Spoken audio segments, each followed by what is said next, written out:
बच्चों, हरिवंश राय बच्चन की ही कविता आत्म परिचय का शेष भाग और देखें, पढ़ें। कर यत्न मिटे सब सत्य किसी ने जाना, नादान वही है हाय जहां पर दाना। फिर मूढ़ न क्या जग जो इस पर भी सीखे, मैं सीख रहा हूँ सीखा ज्ञान भुलाना। कह रहे हैं कि कर यत्न मिटे सब सत्य किसी ने जाना। प्रश्नवाचक चिन्ह है कि सारी कोशिश करके, सारा यत्न करके, सारा प्रयास करके फिर भी किसी ने सत्य को जाना, फिर भी आदमी सत्य तक नहीं पहुंच पाया। सत्य तक लोगों की सारी कोशिश की गई, सारा प्रयास किया गया, फिर भी सत्य तक कोई नहीं पहुंच पाया। नादान वही है हाय जहां पर दाना। कह रहे कि नादान वहीं पर है जहां पर दाना है, अर्थात पेट के कारण, लोभ के कारण, लालच के कारण।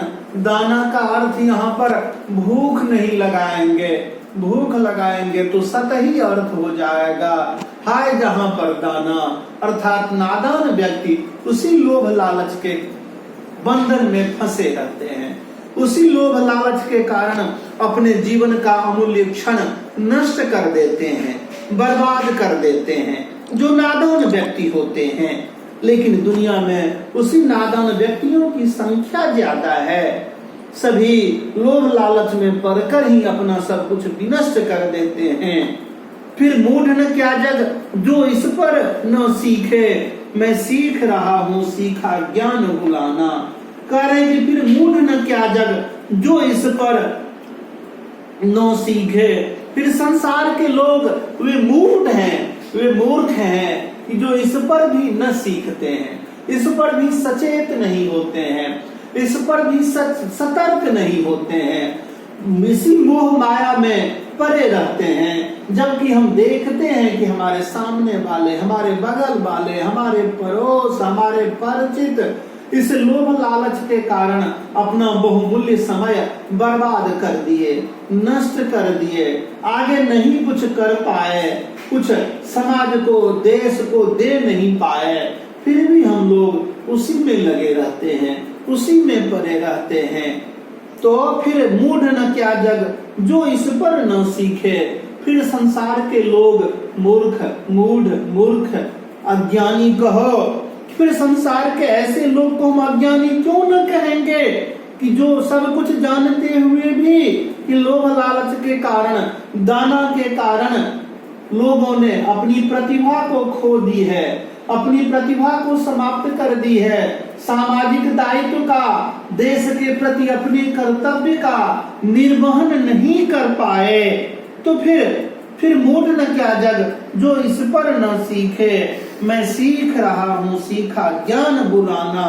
कवि कह रहे हैं कि मैं सीखा ज्ञान भुलाना सीख रहा हूँ।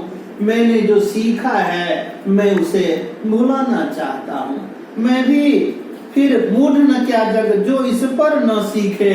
फिर संसार के लोगों को हम मूढ़ क्यों नहीं कहेंगे, मूर्ख क्यों नहीं कहेंगे कि जो इस पर भी न सीखे, जो इस पर भी सचेत न हो। और कवि कह रहे हैं, बड़े उदास मन से कह सकते हो, दुखी मन से कह सकते हो, कि कह सकते हैं कि मैं सीखा ज्ञान भुलाना सीख रहा हूँ।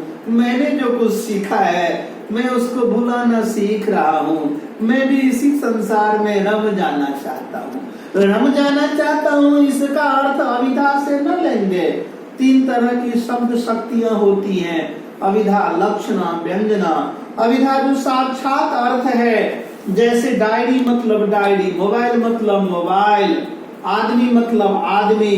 लेकिन लक्षणा शक्ति, अविधा शक्ति से जहां पर काम नहीं होता है वहां पर लक्षणा शक्ति, इसकी चर्चा मैंने कक्षा में की है शायद, संभवतः। अविधा शक्ति के बाद लक्षणा शक्ति काम करती है। जैसे कोई कहता है कि गंगा में घर है, तो मतलब गंगा नदी में घर नहीं है, गंगा के किनारे घर हो सकता है। अविधा शक्ति गंगा नदी में घर है, लक्षणा शक्ति गंगा के किनारे घर हो सकता है, और व्यंजना शक्ति होती है कि न गंगा नदी में घर है न किनारे घर है, अपितु उसके घर के अगल बगल गंगा जैसी पावनता है, गंगा जैसी पवित्रता है, शीतलता है, उसी को क्या कहते हैं, व्यंजना शक्ति कहते हैं।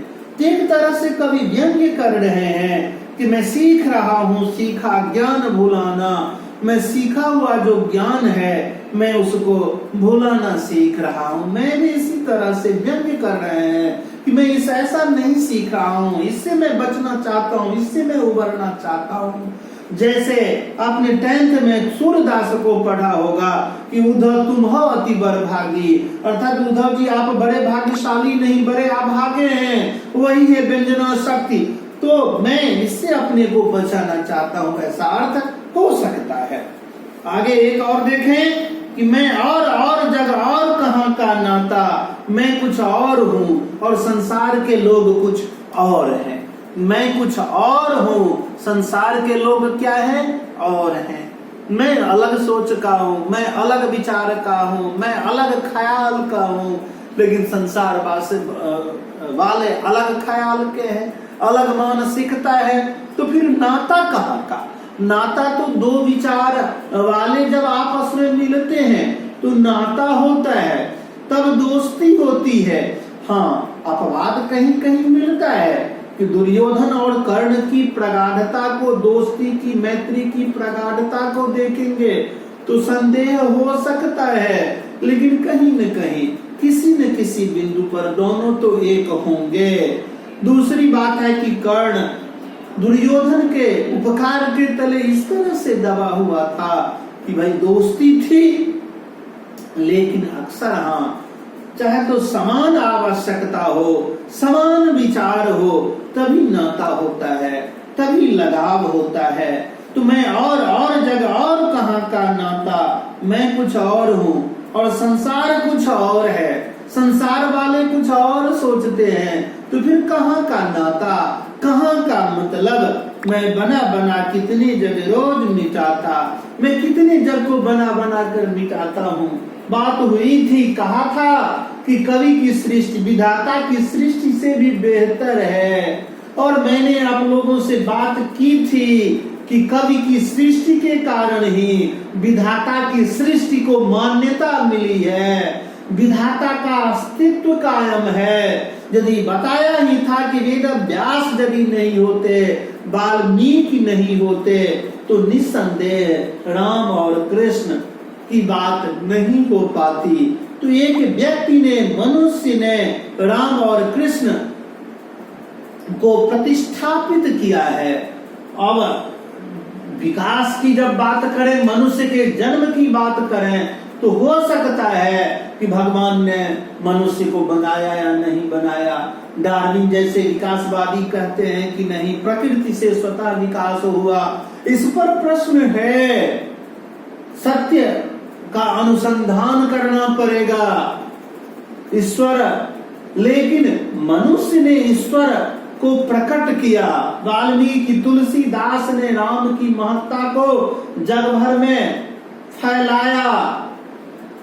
वेद व्यास ने 18 पुराण सहित कृष्ण के अस्तित्व को महत्व दिया। तो यह तो प्रत्यक्ष है, इसमें संदेह वाली बात नहीं है। तो मैं बना बना कितने जग रोज मिटाता, मैं कितने संसार को बना बना कर मिटा देता हूँ। कितने तरह के भाव उठते रहते हैं, कितने तरह की बातें आती रहती हैं, कितनी प्रकार की कामनाएं, कल्पनाएं होती रहती हैं, और इसी प्रकार की कल्पनाएं व कामनाओं के साथ में कितने संसार को जन्म देता हूँ, कितनी रचना को जन्म देता हूँ, कितने नए पात्र को मैं गढ़ता हूँ और कितने को मैं नए रोज मिटाता हूँ। प्रेमचंद यदि नहीं होते तो गोदान नहीं लिखाता, और होरी कौन था, नहीं था। गोबर कौन था, होरी का बेटा, या धनिया कौन थी, होरी की पत्नी, या कोई नहीं जानता। लेकिन प्रेमचंद ने इस सामान्य साधना सा नाम को एक अमृत दे दिया। तो साहित्यकार जिस पात्र को छूता है, सफल साहित्यकार उसे अमृत प्रदान कर देता है, वह पात्र जिंदा हो उठता है। तो मैं बना बना कितने जग रोज मिटाता, मैं कितने जग को बना बना कर रोज मिटाता हूँ, नष्ट करता हूँ। भिन्न भिन्न प्रकार की कल्पनाएं उठती हैं, गिरती हैं। जग जिस पृथ्वी पर जोड़ा करता वैभव, मैं प्रतिपग से उस पृथ्वी को ठुकराता। संसार के लोग जिस पग से, जिस गति से, जिस चाल से, जिस परिश्रम से, पग मतलब पैर अर्थात परिश्रम का प्रतीक है, वैभव जोड़ा करता है। वैभव मतलब धन संपत्ति, ऐश्वर्य को इकट्ठा करता है। मैं प्रतिपग से उस पृथ्वी को ठुकराता, मैं उस धरती को ठुकराता हूँ। वह धरती मुझे नहीं भाती है, वह धरती मुझे नहीं रुचती है, वह धरती मैं वैभव के पीछे नहीं भागता, मैं वैभव के पीछे, धन संपत्ति के पीछे नहीं जाता। संसार के लोग धन संपत्ति को जोड़ा करते हैं, धन संपत्ति को इकट्ठा करते हैं। एक बच्चों बड़ी ही रोचक घटना है, संक्षेप में मैं कहता हूँ। आप लोगों ने भारतेंदु हरिश्चंद्र का नाम सुना है, कुछ लोग हरिश्चंद्र, कुछ लोग हरिश्चंद्र, दोनों बात है। खैर, हिंदी साहित्य के कह सकते हैं देशु पितामह एक तरह से। उनके नाम पर भारतेंदु युग हुआ। उन्होंने ही, उन्हीं के समय में सबसे पहले हिंदी गद्य में खड़ी बोली का प्रादुर्भाव हुआ एक तरह से। और भारतेंदु के पूर्वज थे सेठ अमीचंद, जिन्होंने पलासी की लड़ाई में, जो सिराजुद्दौला के बड़े करीबी थे, दरबारी थे, लेकिन 1757 में पलासी की लड़ाई में जिन्होंने सिराजुद्दौला के विरुद्ध मीर कासिम का साथ दिया, मीर जाफर, मीर कासिम अंग्रेज का साथ दिया, जिस कारण से बदनामी हुई। तो भारतेंदु जो थे मात्र 34 वर्ष कुछ महीने जिंदा रहे, लेकिन उन्होंने 70-75 पुस्तकों की रचना की। और उन्होंने दोनों हाथ से बहुत संपन्न थे, सेठ अमीचंद के वंशज थे, तो सोच सकते हो दोनों हाथ से उन्होंने संपत्ति लुटाई। जब लोगों ने कहा कि भाई आप इतनी संपत्ति को क्यों लुटा रहे हैं, साहित्यकारों का, कलाकारों का बहुत सम्मान किया, तो भारतेंदु ने कहा कि इस संपत्ति ने मेरे पूर्वजों को खा लिया, अब मैं इसे विनष्ट कर दूंगा। इस संपत्ति ने मेरे पूर्वजों को खा लिया, अब मैं इसे विनष्ट कर दूंगा। तो कवि का तो यह जीवन है, कहा साहित्यकार का तो यह जीवन है कि जग जिस पृथ्वी पर जोड़ा करता वैभव, मैं प्रतिपग से उस पृथ्वी को ठुकराता। संसार के लोग जिस तरह वैभव धन संपत्ति इकट्ठा करते हैं, उसके लोग लालच में रहते हैं, मैं उस धन संपत्ति को ठुकराता हूँ, उस धन संपत्ति से मैं अपने को दूर करता हूँ। तो बच्चों ठीक है, फिर अगली कक्षा में। धन्यवाद।